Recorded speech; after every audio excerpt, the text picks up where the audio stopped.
What's up, everyone? Welcome to the video. Today we're going to take a look at how to replace the battery in this Hyundai Palisade remote key fob.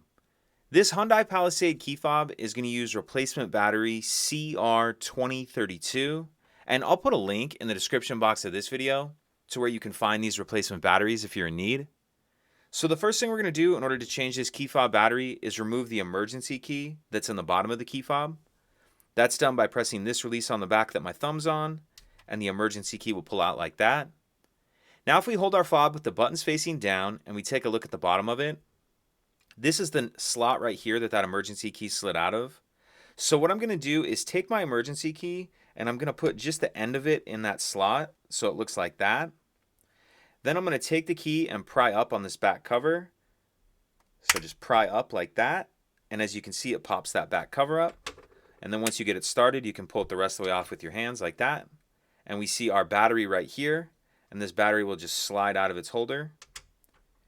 Grab our new battery, and you want to make sure that you're installing your new replacement battery with the plus side up. So slide it into that holder like that. And then we'll grab this cover, snap that back on. Slide our emergency key back in, and that's it.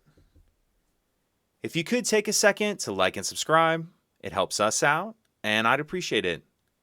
Thank you.